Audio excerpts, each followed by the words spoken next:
Lepo zdrav, spoštovane gledalke in gledalci. Oddaja Aktualno, ko gostimo v našem prenovljenem studiu na televiziji AS, magistra Dejana Židana, stranke Socialnih demokratov. Lepo zdrav, Dejan. Ja, dober dan, seveda lepo zdrav tudi vsem gledalkam in gledalcem, pa seveda hvala, ker sem lahko zopet vaš gost. Takole aktualno, ne bova preveliko se mudila pri tem, kaj je to že za nami, koalicija ustavnega loka, preštevanje ni šlo verjetno po vaših željah, ki ste se bili tudi predlagatelj tega. Pravzaprav bova pogledala stališča vaše stranke Socialnih demokratov, kaj naprej. Ali ponovno vlagati konstruktivne te nezaupnice ali pa leto dni je do državnozborskih volitev počakati, se dobro pripraviti na volitve in potem stvari vzeti v svoje roke. Zdaj dejansko je neko čudno stanje. Zdaj KUL dobro sodeluje, ampak mi imamo samo 39 glasov. Vsi tisti iz nekih drugih strank, ki tudi pravijo, da enostavno je smer razvoja Slovenije zelo napačna, da je to neka avtoritativna, temačna Slovenija, da hočejo moderno, napredno, pa niso dali svojega glasa, tako da so zdaj osebno odgovorni, ampak KUL je ostal sam za svojimi 39, oziroma nekdo je še dal glas 40 glasove. Zdaj mi bomo kot KUL, bomo seveda se usklajevali in se pripravljali, če ne drugače, na redne volitve, ker pa verjamem, da bomo stranke KUL-a, zlasti pa verjamem, da bomo Socialni demokrati vodilni, bomo dobili daleč več kot 46, jaz mislim, da bomo dobili 50-55 glasov in v tem času se tudi bolje spoznavamo, tako da bomo lahko takoj začeli voditi resno vlado z resnim naprednim programom. Torej, delali bomo naprej. Vsi poslanci, ki so imeli možnost, da se odločijo za drugačno Slovenijo, kakor sedaj se vodje, pa se niso, tako da vsak je vzel tudi osebno odgovornost. Prej ali slej pa se bodo srečali z svojimi volivci. Tisto, kar sem pa jaz tam povedal, je pa dejstvo. Šefica Nove Slovenije je trdila na volilnih soočanjih, ne grem za Janezom Janšo. Odločili so se drugače. Šef Desusa je trdil, ne grem za Janezom Janšo. Odločili so se drugače. In tudi šef SMC je trdil, ne grem z Janezom Janšo. Tako da njihova ura resnice bo takrat, ko bodo volitve in bodo dobili glasov, koliko pač bojo. Dejan, zdaj, ko sva še pred en malce ostaniva, je pa ena stvar. V bistvu pred slabim letom je koalicija, ki jo je vodil stranka Lista Marjana Šarca, razpadla. Ne bova zdaj o tem, verjetno imate svoje videnje na to, da je to praktično čez noč bil šok, tudi za vas, koalicijske partnere, ampak takrat, ne v vaši stranki, ne trdim, ampak v drugih strankah je bilo govora, nismo za skupaj, ne moremo sodelovati, zdaj, čez leto dni, pa bi zmogli to sodelovanje. Kaj je pravzaprav tu, pa pravim, v vaši stranki se niste tako obnašali, recimo se pa v stranki, recimo Alenke Bratušek, ona je izrecno takrat rekla pred razpadom, mi ne moremo več sodelovati, zdaj pa bi želela v isto koalicijo. To tudi malce čudno zveni, ne? Veste, kar naprej ljudje govorijo, seveda upravičeno, treba je zamenjati vse obraze, ampak na koncu ugotoviš, da najbolj čudno delujejo pa najbolj nove obraze, In za njih se ne ve, kaj bojo naredili in potem naredijo tako, kot ni v korist države, ampak neke druge koristi iščejo. Tako da zdaj smo se bivše stranke, ki smo zdaj v KUL-u bolj spoznali, tako da zaupanja je več, poznavanja je več, tako da veš, kaj v bistvu tudi tvoj na nek način tovariš, kolega razmišljajo, tako da jaz sploh nimam dileme. Če bi sedaj vedeli to, kar vemo, imeli to že v bistvu prakso, kar imamo sedaj, bi tudi prejšnja vlada Marjana Šarca vzdržala. Vi poznate, jaz sem vedno ocenjeval, da je to bila njegova huda napaka, napačno ocenil situacijo in je predal vlado gospodu Janezu Janši. Ampak zdaj je, kar je. To je pač neka izkušnja, moramo jo si zapomniti, ne pa pretirano se grevati, to je postana jet, in biti bolj pameten v prihodnje. Ampak jaz sem povsem prepričan, da če se nekaj druga zgodi, bojo pa redne volitve in naslednja vlada bo seveda mogla vse te napake popravljati, ki se saj počnejo, ampak redne volitve so zelo hitro tukaj. Poglejte, maj naslednjega leta se tak zgodi v politiki.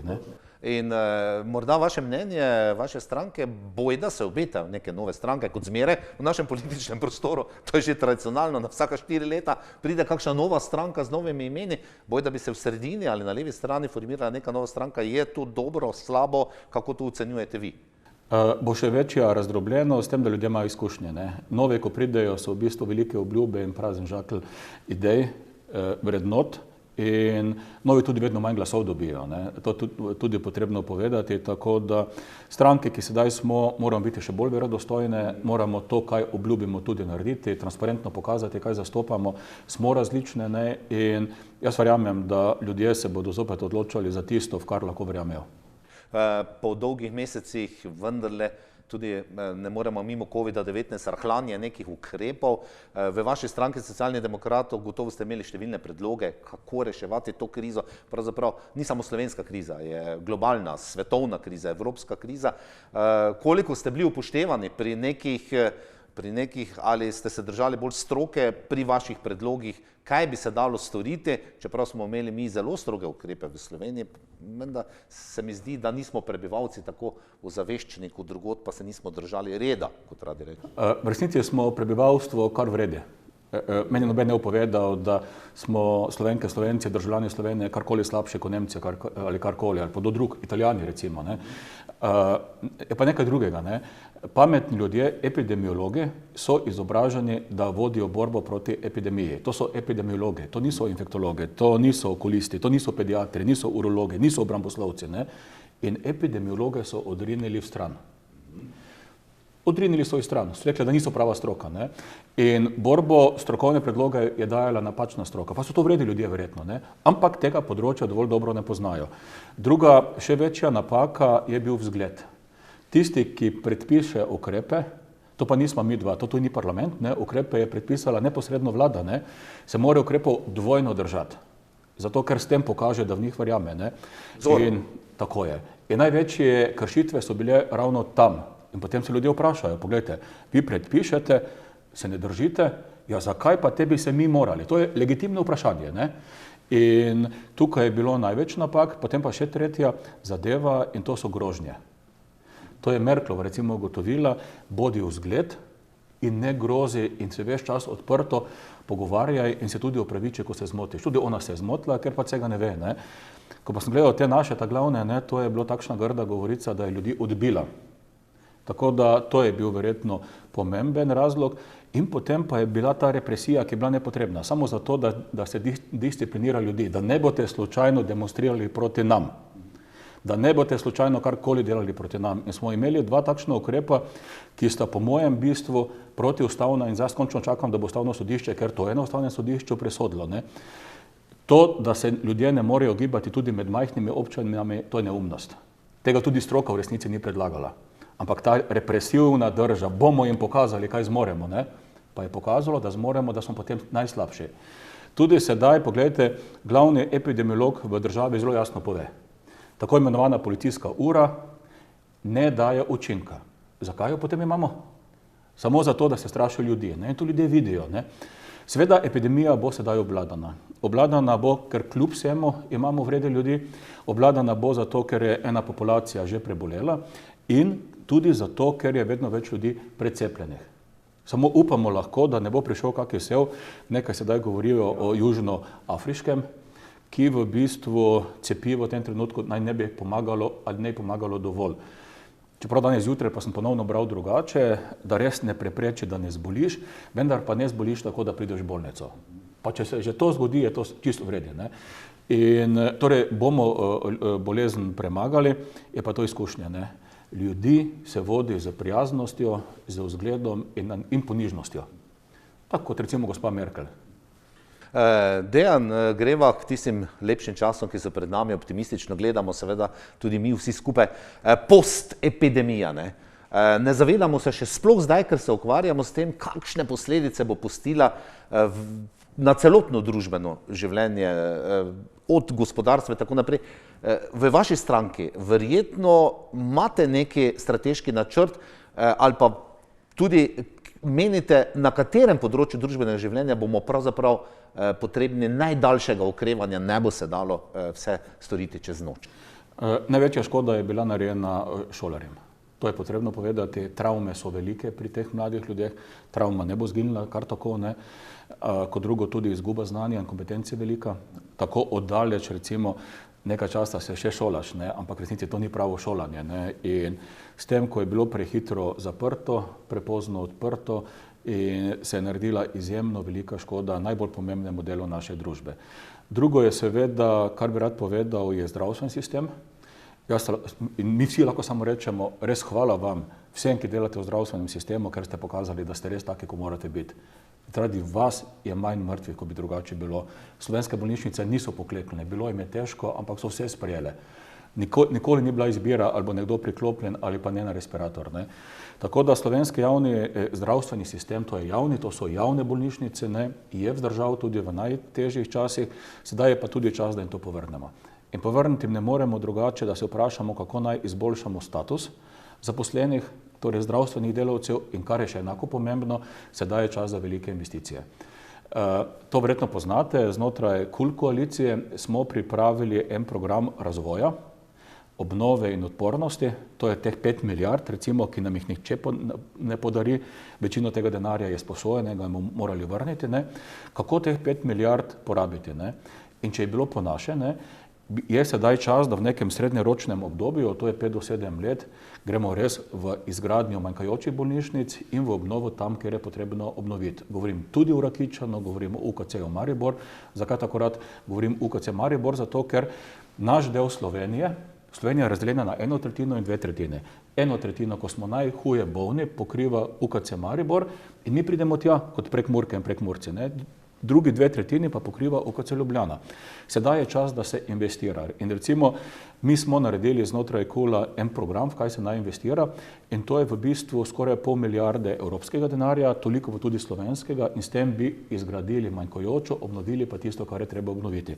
Na ta način bi se mi slovenskemu javnemu zdravstvu lahko najbolj seveda zahvalili. Drugače pa, mi imamo zdaj možnost, da napredujemo. Poglejte, izraz je malo čuden, ne? Nacionalni program za obnovo in odpornost.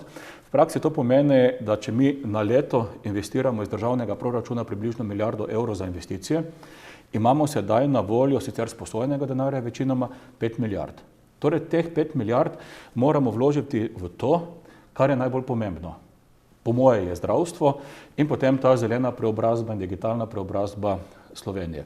Zanimivo je, da v večini evropskih držav poteka zelo široka javna razprava. Ljudi se vpraša, kaj je pomembno za vas in zlasti za razvoj države. Zaradi te razprave, ki je javna, recimo je tudi razpadla italijanska vlada. Pri nas pa so nam zablokirali razpravo. Na dokumente so dali gor oznako interno. Tako da sicer neki papiri krožijo, jasno ima to zadnja verzija ali ne po Sloveniji, tisto, kar je v ostalih državah razgovor z ljudmi, kakšno državo hočemo, so ti sedanji uzurpirali za par glav. In to je napačno, ker to je naša država, to ni njihova država, to je naša skupna država. Če še malce ostavimo pri zdravstvu, obstajajo podatki na račun COVID-a, sposojenega denarja, ste rekli, gospod Židan, so pa bolnišnice že dobile veliko denarja na račun tega, ne? Mislim, da Soboška okrog 8 milijonov, da je UKC dobil v Ljubljani okrog 90 milijonov ali nekaj čez, ne? Se pravi, nekaj je prišlo, da so vsaj nekatere bolnišnice so bile v rdečih številkah, ne? Že lep čas, da so splavale z tega. Ampak zopet je vprašanje, ali ta denar bo vložen, ali je bil vložen v ljudi, ki so v prvi vrsti, v prvih frontnih vrstah zdravstveni delavci in so bili najbolj izpostavljeni zadevi, dobili ustrezno, ali pa bo to zopet se nekje, ne bomo rekli izgubilo, ampak za kaj drugega porabiti. Jaz sem tudi dosti bral pa poslušal o tem, a je bila cena zdravljenja COVID bolnika določena pravilno ali mogoče previsoko. Zdaj to je vprašanje. Ne? In potem me celo sprašuje, kako to, da je saj za nekatere bolnike cena zdravljenja bila postavljena celo višje kot v nekih bolj razvitih državah, čeprav imajo tam višje stroške zlasti zaradi plače, treba povedati, ker znotraj zdravstvenega sistema je približno 70% so plače zdravstvenega osebja, če imam podatek v glavi, zadosti dober. Vendar jaz tega v resnici pretirano ne problematiziram, ker so bile naše bolnišnice vse bolj manj finančno podhranjene in zdaj so dobile denar, za katerega pa upam, da ga bodo kot neke vrste investicijski denar porabile za to, da seveda tiste, ki so delali nadpovprečno, tudi plačajo, ampak denar bo še ostal, ne, in ta denar pa namenijo za nakup nujno potrebne sodobne opreme za nas bolnike, ko bomo bolni. Ne. Jaz upam, jaz si želim, da je bilo čim manj bolnikov, ampak na koncu se vsakemu to lahko dogodi, ne, in sedaj imajo realni denar, da nakupijo opremo, ki si jo želijo.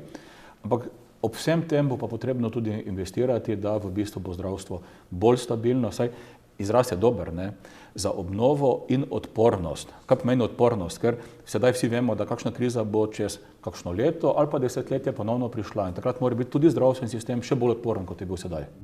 Greva nazaj k vaši stranki Socialnih demokratov. Zakon, ki je že bil objavljen v Uradnem listu in ga je podprla večina poslancev, mislim, da ste imeli kar pri tem široko podporo, zakon o spremembah zakona o zaposlitveni rehabilitaciji in zaposlovanju invalidov. Ne. To ste že imeli pripravljeno in prvo podpisani ste pod tem zakonom uspešno, ne? Tu bi moral povedati, pa se tudi javno zahvaliti, pa ne bi imena povedal, ker nisem vprašal, če mi dovoli, ampak ene naše v bistvu občanke, ki me je junija lansko leto obiskala v poslanski pisarni, ki je dobro obiskana, ne v Murski Soboti, na Štefana Kovača 16, in je povedala svoj primer. Gospa je invalidka, 3. kategorije, je dobivala zelo majhno invalidnino in je šla na poklicno usposabljanje, to zaposlitveno rehabilitacijo. In potem ga gleš menta, gospa je delala res 8 ur na dan, nekaj mesecev in nič ni dobila zraven. Je pa delala in ustvarjala neko dodano vrednost, ne? In ko mi je to razlagala, jaz prvo, kar sem pomislil, je, da mogoče so gospo izigrali. In sem šel takoj inšpekcijske službe vprašati in tudi ostale pametne ljudi. In sem gotovil, da imamo že 17 let napako v zakonu. Sem se poglobil, sem se pogovarjal z bivšimi ministri, pogovarjal sem se tudi z sedanjo vlado, z strokovnimi ljudmi in na podlagi tega, ker je prišla v mojo pisarno, je nastal zakon, ki bistveno izboljša stanje približno 2000 invalidov, ki se letno zaposlitveno rehabilitirajo. Namreč do zdaj je bilo takole, recimo, če nekdo gre na zaposlitveno rehabilitacijo in je delal do 90 ur na mesec, ni dobil nič. Po novem pa bo dobil, recimo, če dela do 128 ur, bo dobil 550 evrov. Če pa dela več, pa 650 evrov, plus malico in tako naprej, tako da v bistvu se je bistveno bo izboljšal, čeprav to ni edini moj cilj letos. Jaz sem se za leto zadal kar nekaj ciljev na področju izboljšanja statusa invalidov. Prvi cilj je bil tole, drugi cilj je bil, da končno določimo podobno, ko imamo minimalno pokojnino določeno, da bi določili tudi minimalno invalidsko pokojnino, ne?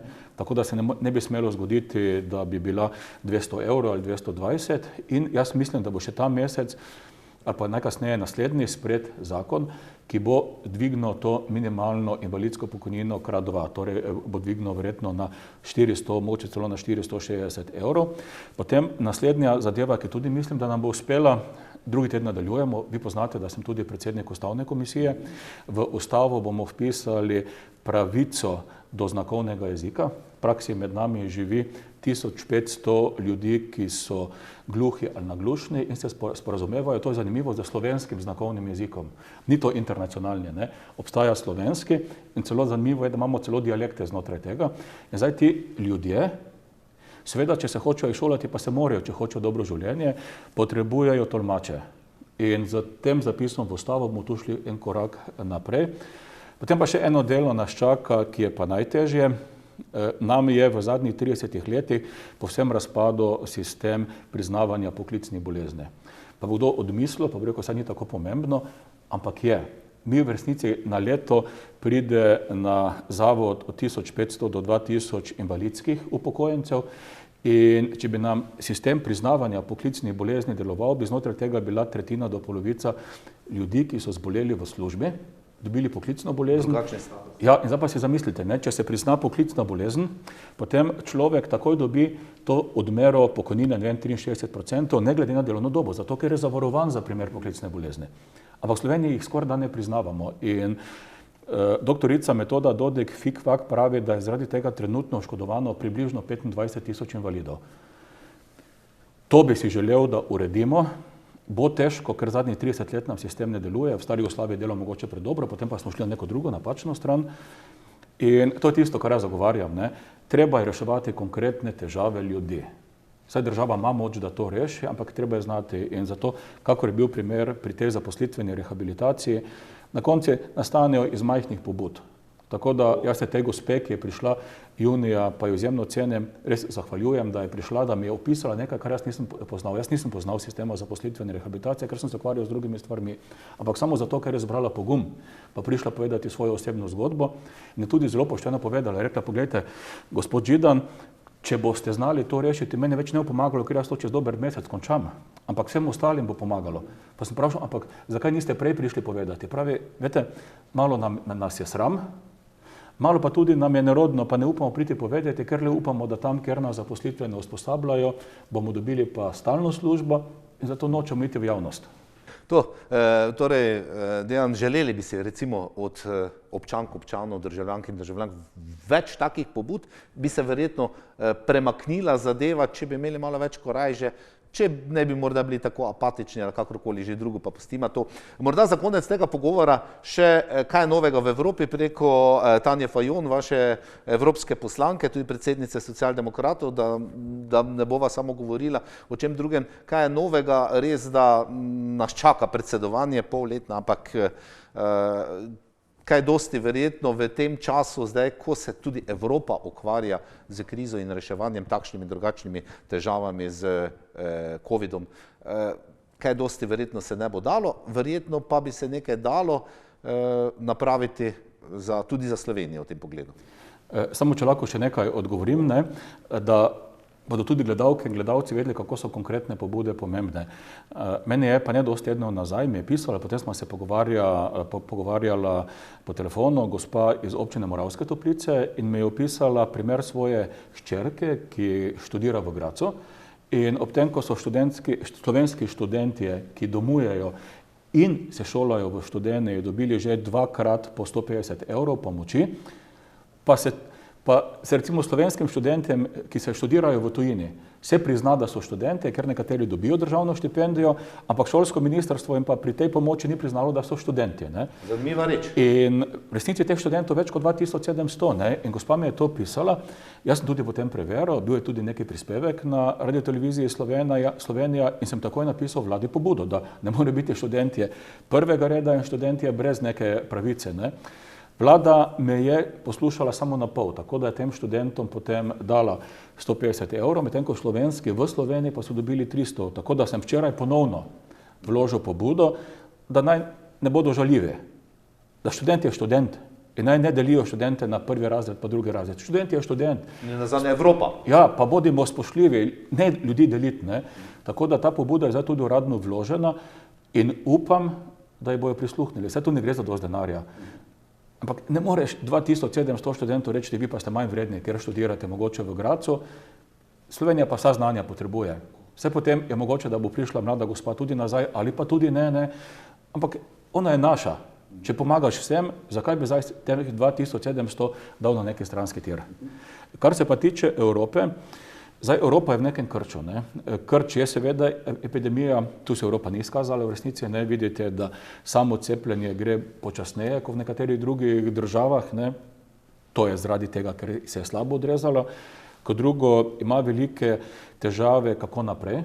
Evropa je izgrajena na demokratičnih temeljih, del tega tudi, da novinarje ne žališ, da ga spoštuješ, tudi če ti mnenje novinarja ni všeč, pogoltne slino, pa greš naprej, ker novinarji ste v bistvu kritika nas, ki smo na oblasti, jaz nisem na oblasti, ampak sem kljub vsemu politik, in ko čujemo kritiko, jo moramo prisluhniti, se malo poboljšati, v nobenem primeru pa udarjati nazaj, in s tem pogromom nad novinarji je začela Madžarska, potem Poljska, zdaj pa kakor da vodi Slovenija. In vidite sedaj to hudo napetost med komisijo, ko je začela Slovenijo dajati v isti koš kot najslabše države Evropske unije. Mene to boli, ker še 5-6 let nazaj smo bili vzor, kako se stvari hitro obrnejo. In zdaj samo upam, da bomo zmogli ta napor, da ponovno gremo tja, kamor večina Slovencev želi. Ko pa rečem večina, je pa to skoraj 80%, 79% po raziskavi. Mi hočemo biti del napredne Evrope. Jaz nisem dal nobenemu soglasja, da me pelje v neko višegrajsko skupino. Jaz hočem biti v isti skupini, kot je Avstrija, kot je Nemčija, kot je Švedska, kot je Finska, ker so to napredne države. Jaz nočem biti v isti skupini, kot so Romunija, Bolgarija, Poljska in podobno. Nočem. Slovenija je drugačna. Ker če bi hoteli biti v nekih čudnih skupinah, mi smo že bili v nekih takih skupinah. Mi hočemo biti najboljši. Ampak to pokažeš tudi s tem, s kom se družiš. Še morda za konec kakšna beseda o lepši prihodnosti, magister Dejan Židan, socialdemokrati, morda pa bova s tem zaključila potem tale najin pogovor v oddaji Aktualno. Poglejte, kakor bomo premagali epidemijo, tako da bomo ponovno prišli na prava pota. Ne nazadnje, če ne bo drugače, tudi volitve bodo čez dobro leto. Jaz posebno verjamem, Socialni demokrati imamo tudi pripravljen program, ki smo ga tokrat delali skupaj z ostalimi kolegi iz koalicije, ki je napreden, ki je spoštljiv do ljudi in omogoča ljudem, da imajo v resnici tudi drugačno mnenje. Mi nismo pristaši enoumja. Nobene razloga ni, da imamo mi dva isto mnenje o neki stvari. Pa smo kljub temu lahko prijatelja, pa prijateljujemo. Torej mi gradimo odprto družbo, ker se bodo ljudje počutili spoštovane in družbo, ker se bodo počutili varne. Torej varen se moraš počutiti, če ostaneš brez dela, pa ti država pomaga, varen se moraš počutiti tudi, ko ostariš, pa ti država pomaga, varen se moraš počutiti, če si bolen, ker veš, da je odzadaj močen javni zdravstveni sistem. To je družba, ki jo zagovarjamo Socialni demokrati. Bodi tako, cenjene gledalke in gledalci, hvala za vašo pozornost v današnji oddaji Aktualno. Ostanite zdravi, to si želimo vsi, čuvajte se in seveda na novo snidenje kaj kmalu ter srečno.